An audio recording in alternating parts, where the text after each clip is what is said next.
자, 아세톤이 20리터 100개가 있고요. 경유 200리터가 5드럼이 있어요. 이 중에서 지정수량 배수를 구하시는 거예요.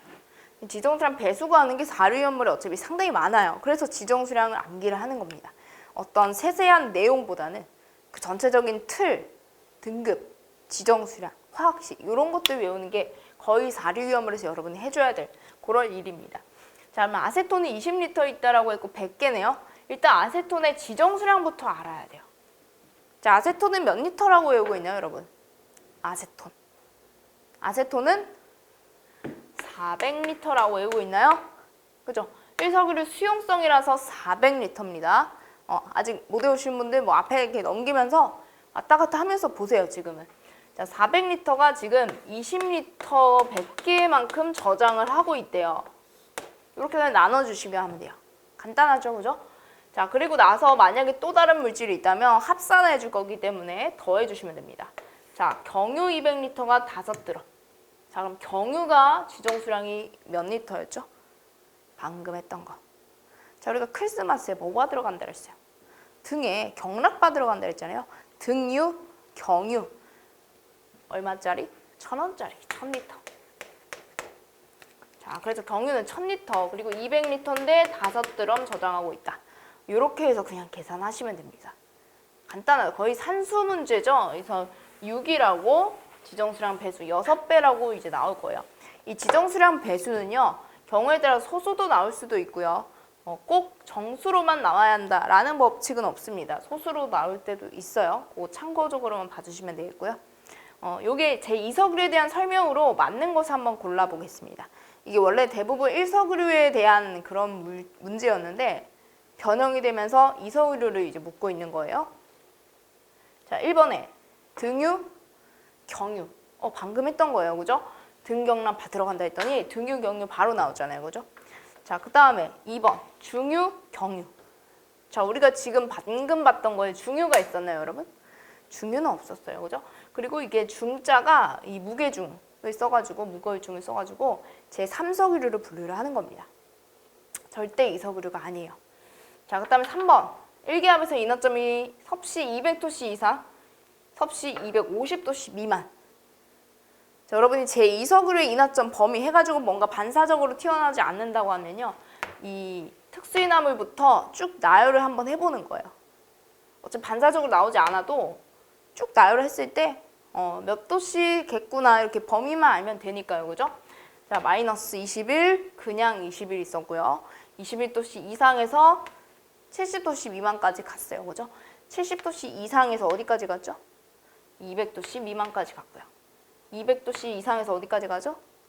250도씨 미만까지 가고요. 동식물류는 그냥 250도씨 미만으로 하고요. 그죠? 이렇게 쭉 나열을 해봤을 때 특수인화물 1석유류, 2석유류, 3석유류, 4석유류 이렇게 되는 거. 그래서 지금 3번 보기는 4석유류에 대한 설명이 되겠습니다. 2석유류를 찾으려면 우리가 21도씨 이상, 70도씨 미만으로 골라주셔야 되겠죠.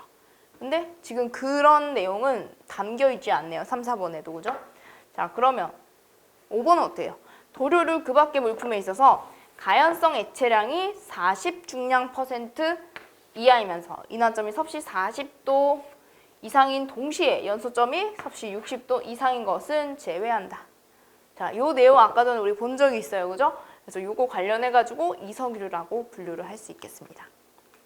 정답이 1번과 5번으로 찾는 문제. 여러분, 요런 거는 부분점수 없습니다. 요건 한 문제에 답을 딱 하나만 적는 거기 때문에 1번, 2번, 5번 해도 틀렸어요. 그냥 딱 1번, 5번으로만 쓰셔야 합니다. 자, 요 문제 한번 볼게요. 에틸렌과 산소를 CuCl2에 촉매하여서 생성을 할 수가 있었대요. 어떤 물질을. 사실 요것만 보고도 공부를 엄청나게 꼼꼼히 하신 분이라면은 바로 어떤 물질이다라고 찾으실 수는 있을 거예요. 그리고 인화점이 마이너스 39도씨라고 하네요. B점 21도씨, 연소오메가 4.1에서 57%인 특수인화물이다. 자, 특수인화물이라고 했으니까 여러분 4분의 1 확률일 거 아니에요. 어차피 4종류밖에 없으니까. 그죠? 자, 그리고 인화점이 마이너스 39도씨. 자, 우리가 38선에서 이제 1 왔다 갔다 하는 게 산화프로필렌 이 수용성 두 가지라고 했잖아요. 산화프로필렌 아니면 아세트알데히드. 그 두 가지 중에 이제 고르시면 돼요. 그다음에 에틸렌이랑 산소를 반응을 시킨 거예요. 이 촉매는 중요한 게 아니에요, 여러분. 촉매는 그렇게 반응에 쓰이진 않기 때문에 그냥 여러분 외우실 때 CuCl2라는 촉매를 넣었구나 이렇게만 외우시고요. 실제로 반응한 건 에틸렌과 산소가 반응을 하는 겁니다. 에틸렌과 산소가 반응해서 이제 만들어진 물질이 아세트알데히드 물질이에요, 여러분. 아세트알데히드. 그래서 이것도 아세트알데히드에 대한 내용이구나라고 알아주셔야 되겠습니다.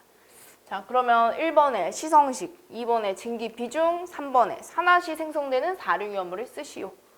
만약에 내가 잘못 풀어가지고 산화프로필렌이라고 풀었다고 해도 3번에 보시면 산화시 생성되는 사료.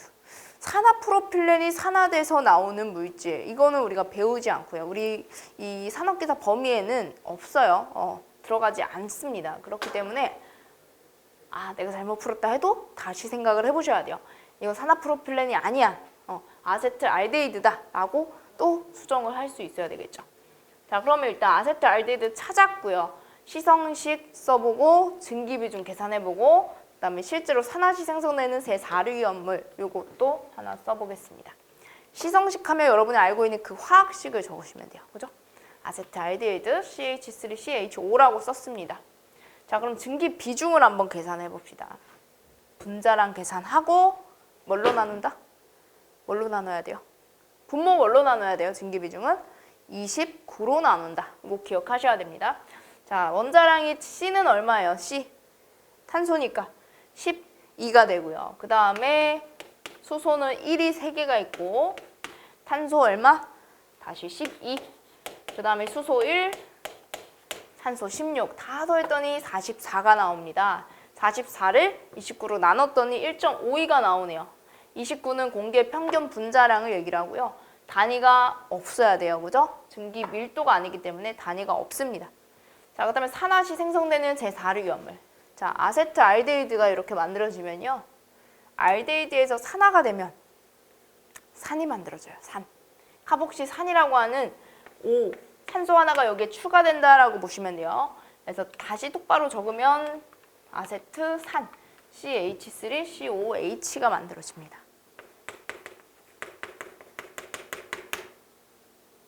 이런 식으로. 그래서 우리가 만약에 구조식으로 본다면요. 그림으로 보면 여기가 아세트알데히드의 그림이고요. 여기서 산소가 이렇게 추가가 된 거예요. 그래서 CH3, COOH 해가지고 이거를 화학식으로 옮겨 적어 놓은 게 이 3번 보기 정답인 겁니다. 이거 이해가 되시나요? 왜 여기 막 HO가 아니라 이렇게 적나 하시는데 여기 작용기가 COH로 그냥 생겼어요. 이렇게 생긴 작용기가 있습니다. 이 작용기가 맨 끝에 있으면 항상 산을 나타내거든요. 그래서 이 작용기가 뒤로 가도록 COH라는 배치로 적어주셔야 정답이 되겠습니다.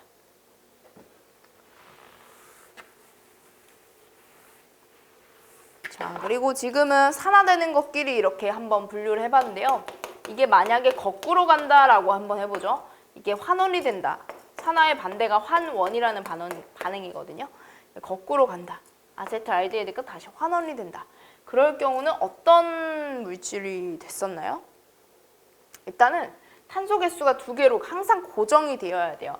탄소 개수는 무조건 2개여야 돼요, 여러분. 산화가 된다, 환원이 된다고 해서 탄소 개수가 바뀌면 안 됩니다. 자, 이 물질은 어떤 알코올을 나타내는 물질이었고요. 탄소가 2개짜리 알코올. 에틸알코올에서 처음에 시작을 한 거였죠. 그죠? 에틸알코올에서 시작을 했다라고 해주시면 돼요. 만약에 탄소 개수가 1개짜리로 이제 만약에 갈 것 같으면 메탄올이 되겠고요. 메탄올 탄소수 1개짜리죠. 자, 그 다음에 산화가 된다고 하면은 아세트알데히드가 아니라 포름알데히드라는 물질이 있어요.